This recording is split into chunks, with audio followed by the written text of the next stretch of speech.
চীনের সাহায্যে বাংলাদেশে একটা সামরিক ড্রোন উৎপাদন কারখানা তৈরি করতে যাচ্ছে বাংলাদেশে। এরকম একটা খবর আমরা অনেকে হয়তো খেয়াল করেছি। খুবই ভালো একটা খবর এবং এই কাজটা বাংলাদেশের করা উচিত হবে কিছুটা সতর্কতা সহ।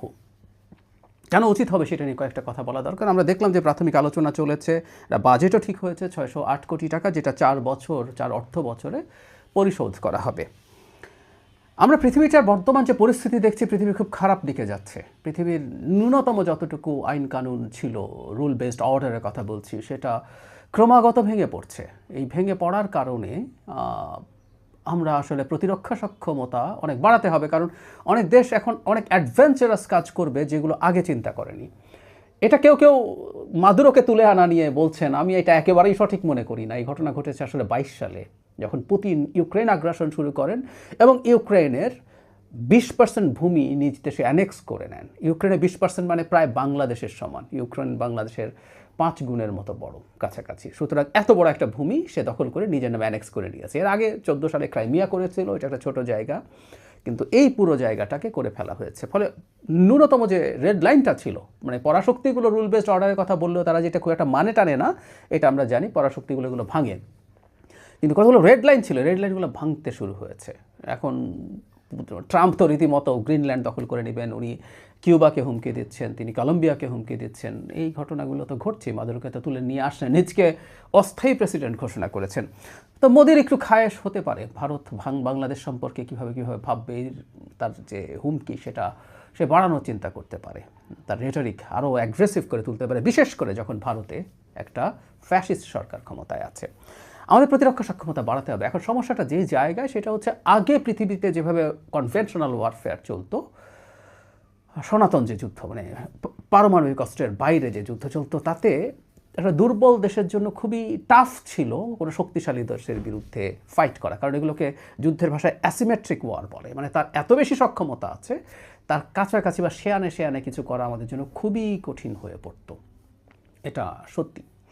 কিন্তু রাশিয়া ইউক্রেন যুদ্ধ একটা নতুন বাস্তবতা আমাদের সামনে এনে হাজির করেছে। আমরা দেখলাম যে বিরাট মিলিটারি পাওয়ার রাশিয়া ইউক্রেনের কাছে বেশ কিছু জিনিস দিয়ে তারা নাস্তানাবুদ হয়েছে। আমরা রাশিয়ার ট্যাঙ্ক যখন সমানে ঢুকছে, তখন আমেরিকা সাপ্লাই করা জ্যাভলিন যে ম্যানপ্যাড আছে, মানে ব্যক্তি যে মিসাইল ক্যারি করতে পারেন, সেটা দিয়ে খুব ইজিলি ট্যাঙ্ক ধ্বংস করে দেওয়া যাচ্ছে। স্টিঙ্গার মিসাইল দিয়ে হেলিকপ্টার ধ্বংস করা হচ্ছে দেখেছি। কিন্তু এর চাইতেও বড় ব্যাপার, যেটা সবচেয়ে বেশি আমাদের চোখের সামনে এসছে, সেটা হচ্ছে ড্রোনের ব্যবহার। শুধু মিলিটারি ড্রোন না, মানে ইউক্রেনে আমরা এভাবে দেখেছি যে তারা কমার্শিয়াল ড্রোনকেও মডিফাই করে সেটার সাথে একটা বোমা দিয়ে ফেলে চলে এসছে। এই ঘটনাও প্রচুর ঘটেছে। এটা এক অসাধারণ ফাইন্ডিং অ্যাসিমেট্রিক যুদ্ধের জন্য। বাংলাদেশ একটা দুর্বল দেশ ভারতের তুলনায়। মানে আমরা যদি প্রচুর সক্ষমতা অর্জনও করতে চাই, আমাদের জিডিপি যে পার্সেন্টেজের মিলিটারিতে ব্যয় করতে হবে, আমরা পেরে উঠবো না কখনো। সেই কারণেই আমাদেরকে এই অ্যাসিমেট্রিক ওয়ারের জন্য ড্রোন অসাধারণ ব্যাপার। এখন ড্রোনের ক্ষেত্রে যেটা হয়েছিল, একটা ড্রোন খুবই জটিল, সেটা আমি ধারণা করি সেটা এখানে তৈরি হতে যাচ্ছে না। সেটা হচ্ছে কতগুলো কমব্যাট ড্রোন আছে, আমেরিকা একসময় প্রচুর ব্যবহার করতো, এখনও করছে না তা না। তো সেই ড্রোনগুলো একেবারে আনম্যান্ড, ঠিক আছে, কিন্তু সে আসলে আরেকটা ড্রোন আছে, সেটা ক্যামিকাজে ড্রোন বলে, আমি সেই জায়গায় আসছি, যে আর ফিরে আসে না। কিন্তু এগুলো একদম ফাইটারের মতো, তারা যাবে, তারা চাইলে সেখান থেকে আক্রমণ করবে, আবার ফেরত আসবে। আমরা একই রকম একটা ড্রোন সম্ভবত আমরা কিনেছি, সেটা হচ্ছে টার্কির বাইরাক্তার আছে, সেটা আমরা কিনেছি। আমেরিকার রিপার ছিল, এগুলো বা আছে, ছিল তো না, আছে প্রিডেটর, রিপার, এগুলো হচ্ছে তারা যুদ্ধ বিমানের মতো কাজ করে আবার সে ফেরত আসে। এগুলো জটিল, এগুলোর রেঞ্জ অনেক বেশি, এগুলো টাফ প্রযুক্তি। আমি ধারণা করি বাংলাদেশ সম্ভবত এটা করছে না, কিন্তু এটার চাইতেও বরং ইভেন ওগুলো আরও বেশি উপযোগী বলে এখন প্রমাণিত হয়েছে এই কমব্যাট ড্রোনগুলোর তুলনায়। সেগুলো হচ্ছে কমব্যাট ড্রোন, কিন্তু ক্যামিকাজে ড্রোন। ক্যামিকাজের টার্মটা এসছে আসলে যে দ্বিতীয় বিশ্বযুদ্ধের সময় থেকে। জাপানের অনেক পাইলট ছিলেন, তারা অনেক জাহাজের ওপরে, মানে যখন তারা ঠিকমতো পেরে উঠতেন না, যে তারা যদি বাঁচতে চাইতেন তাদের পাল্টা অ্যান্টি এয়ারক্রাফট গুলি থেকে, তাহলে তারা ঠিকমতো অ্যাটাক করতে পারতেন না জাহাজ। তখন তারা যেটা করতেন, তারা ওই তাদের ফাইটার নিয়ে জাহাজের উপরে আছড়ে পড়তেন, সুইসাইড করতেন।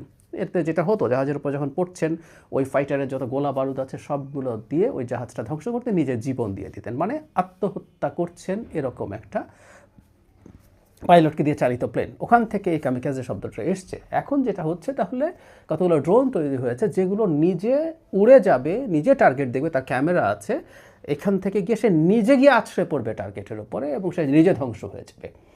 এই ড্রোনগুলো এখন খুবই উপযোগী। বিশেষ করে রাশিয়া ইউক্রেন যুদ্ধের সময় আমরা রাশিয়াকে দেখেছি যে তারা ইরানের তৈরি একটা ড্রোন প্রচুর ব্যবহার করেছে, শাহেদ ড্রোন নামে পরিচিত 136, প্রচুর ব্যবহার করেছে, রেঞ্জও ভালো, এগুলো বাড়ানো কমানো যায়। সো এই ড্রোনগুলো এখন এই অ্যাসিমেট্রিক যুদ্ধের জন্য অসাধারণ বিষয়ে পরিণত হয়েছে। কেন, ব্যাপারটা যদি আরেকটু ডিটেল বলি, এগুলো খুব বেশি খরুচে না। এগুলোর মানে যেটা দাঁড়াবে যে এই ড্রোনটা কেউ যদি ব্যবহার করতে যান, এই ড্রোনটা নিয়ে যাবেন, নিয়ে গিয়ে এখন যে টার্গেট করা হলো, কারো মানে শক্তিশালী দেশের তো অ্যান্টি এয়ারক্রাফট বা অ্যান্টি মিসাইল টেকনোলজি আছে, তার এয়ার ডিফেন্স আছে, সেটা একটা মিসাইল দিয়ে এই ধরনের একটা ড্রোনকে যদি করতে, এই ড্রোনের যা দাম, একটা মিসাইলের দাম 10 গুণ, 15 গুণ, 20 গুণ। কারণ একটা কথা সবসময় মনে রাখতে হয়, রেগুলার মিসাইলের চাইতে কিন্তু এই ইন্টারসেপ্ট করা যে মিসাইলগুলো, রাশিয়ার S-400 আছে ভারতের কাছে, বা আমেরিকার যে সিস্টেমগুলো আছে, প্যাট্রিয়ট আছে, থার্ড আছে, এগুলো অনেক বেশি সফিস্টিকেটেড হতে হয়, কারণ ও আরেকটা মিসাইলকে ট্রেস করে পিন পয়েন্টে আঘাত করতে পারতে হয়।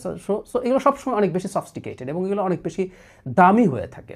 তো তাহলে ব্যাপারটা যেটা দাঁড়ালো, প্রচুর ড্রোন গেল, দেখা গেল একটা সময় তাদের যে এয়ার ডিফেন্সের উপর প্রচণ্ড চাপ তৈরি করা সম্ভব এবং প্রচুর খরচ হয়ে যায়, 20 গুণ খরচ হয়ে যায়, 25 গুণ খরচ হয়ে যায় একটা ড্রোন ডাউন করতে। কিন্তু আবার ওই ড্রোনটা যদি তাদের কোনো হাই ভ্যালু টার্গেটের দিকে যেতে থাকে, ওই ড্রোনটা তাকে ইন্টারসেপ্টও করতে হয়। ফলে অ্যাসিমেট্রিক যুদ্ধের জন্য, মানে যখন একটা দুর্বল আর ভীষণ শক্তিশালী একটা পক্ষের মধ্যে যুদ্ধের প্রবাবিলিটি থাকে, আমি বারবার ভারত কেন করছি, ভারত করছি কারণ বাংলাদেশের প্রতি, মিয়ানমার তো আছেই, মিয়ানমারের ব্যাপারে আমাদের ডিফেন্স থাকতে হবে, কারণ রিসেন্ট সময় আমরা দেখছি রোহিঙ্গা ইস্যু নিয়ে তারা নানান কিছু করছে, সেটা তো লাগবেই, একদম আমাদের ইম্পেন্ডিং একটা পরিস্থিতি মিয়ানমারের সাথে আছে। কিন্তু ভারতের যে ধরনের রেটরিক আমাদের প্রতি আছে, আমরা ভারতের সাথে যুদ্ধ করতে যাব তা না, কিন্তু একটা দেশের সামরিক শক্তি ডেটারেন্ট হিসাবে কাজ করে, কাউকে অ্যাডভেঞ্চারাস হওয়ার থেকে বাঁচায়। আমাদের ফাইটার কেনার কথাবার্তা হচ্ছে, আমাদের যদি যথেষ্ট ভালো এই ধরনের প্রচুর কামিকাজে ড্রোন আমাদের হোম গ্রোন থাকে, তাতে আমাদের এটার স্টক পাইল অনেক বেশি হবে। আমরা যদি দেশে বানাতে যাই, আমরা অনেক কম খরচ হবে যেহেতু, সেই কারণে আমরা প্রচুর বানাতে পারবো। এই বানানোটা ডেটারেন্ট। আমরা আবারও বলছি, ভারতের সাথে আমাদের যুদ্ধের কোনো প্রয়োজন নেই, কিন্তু ভারত যাতে বুঝতে পারে যে বাংলাদেশকে কোনো না কোনোভাবে রাশিয়া যেমন মনে করে কোনো একটা বাহানা করে দখল করে ফেলা যাবে, আক্রমণ করা যাবে, সামনের পৃথিবীতে এগুলো আসবে। সুতরাং আমাদের এই প্রস্তুতি খুবই দরকার, it's a very good step আমি মনে করি। কিন্তু এখানে একটা কিন্তু আছে, এই কিন্তুটা একটু মাথায় রাখতে হবে। সেটা হলো, আমরা সাম্প্রতিক সময়ে খেয়াল করছি যে আমরা চায়না বেসড প্রযুক্তি অনেক বেশি করছি, আবার উপায়ও নাই, এটাও ফ্যাক্ট। এই খরচে আমরা চাইনিজ প্রযুক্তি পেতে পারি ইউরোপ থেকে, সেটা নেওয়া বা কেউ আমাদেরকে এই প্রযুক্তি ট্রান্সফার করবে কি না, সেটা একটা প্রশ্ন আছে। এবং চায়নার আবার আগ্রহ থাকার কারণ আছে, কারণ ভারতের সাথে তার যে ভবিষ্যতের কনফ্লিক্ট, সেই কনফ্লিক্টে সে চাইবে ভারতের আশপাশে যাদের সাথে ভারতের সুসম্পর্ক কম আছে বা সমস্যা আছে, তাদেরকে সেই প্রযুক্তিই হস্তান্তর করতে, যেটা সে পাকিস্তানে করছে। তো এটা করতে গিয়ে বিপদ যেটা হলো, বিশেষ করে ট্রাম্পও না, একটা রেগুলার আমেরিকান সরকার যদি ক্ষমতায় আসে, তারা চীনের সাথে অনেক বেশি স্ট্র্যাটেজিক সম্পর্ক, স্ট্র্যাটেজিক ইনভলভমেন্ট, চায়নার অনেক বেশি ফুটপ্রিন্ট বাংলাদেশে হয়ে যাবে, এটা কোনো আমেরিকান সরকার চাইবে না। ট্রাম্প হয়তো একটু ক্রেজি আচরণ করেন, কিন্তু Biden was very tough against China এবং বাংলাদেশকে ইন্দো প্যাসিফিক স্ট্র্যাটেজির পার্ট করা নিয়ে প্রচুর চেষ্টা তিনি শেখ হাসিনার সাথে করেছেন, ভবিষ্যতেও হবে। সুতরাং চায়নার সাথে এই ধরনের ডিল পশ্চিমারা, বিশেষ করে আমেরিকা কীভাবে দেখবে, এই ব্যাপারটা একটু মাথায় রাখা দরকার আছে। এই সরকার এবং ভবিষ্যতের সরকারকে এটা মাথায় রাখতে হবে। কিন্তু একটা বটম লাইন আছে, বাংলাদেশকে অবশ্যই নিজ প্রযুক্তিতে ড্রোন তৈরি করতে পারতে হবে। আমাদের এটা নিয়ে কোনো রকম কোনো কনফিউশনের কিছু নাই, এটা রাখতে হবে। এটার জন্য বাংলাদেশের যারা নিজেরা, মানে নিজের মানুষজনও যদি এই ধরনের ক্যাপেবল পাওয়া যায়, বিদেশে যদি কেউ থাকে, তাদেরকে এনে এই প্রযুক্তি ব্যবহার করে, বিশেষ করে কামিকাজে ড্রোন খুব টাফ জিনিস না, কারণ ওটা ফিরে আসবে না। ওটা কোনো রকম একবার আসলে তার নেভিগেশন সিস্টেমটা যদি ঠিকঠাক থাকে, ক্যামেরা তো আছেই, ড্রোন অপারেটর যদি এটাকে টার্গেটে নিয়ে যেতে পারে, তাহলে আসলে এই কাজটা করা যায়। আমাদের প্রচুর কামিকাজে ড্রোন লাগবে, আমরা যেন সেটা অর্জন করার চেষ্টা করি। আবারও বলছি, ভারতের সাথে যুদ্ধ বাঁধিয়ে দেওয়ার কোনো ইচ্ছা নেই, কিন্তু বাংলাদেশকে নিয়ে কেউ যেন অ্যাডভেঞ্চারাস না হয়ে ওঠে, যে যদি বাংলাদেশের সাথে যুদ্ধ করতে যায়, তারা ভালো করতেও পারে, কিন্তু তারও প্রচুর ক্যাজুয়ালিটির সম্ভাবনা আছে। এই জিনিসটা ডেটারেন্ট হিসাবে কাজ করে যুদ্ধের ক্ষেত্রে, বা সামরিক বাহিনী, সামরিক শক্তি এই কারণে লাগে। আমাদের অবশ্যই সব ক্ষেত্রে, সামরিক ক্ষেত্রে শক্তিশালী হয়ে উঠতে হবে।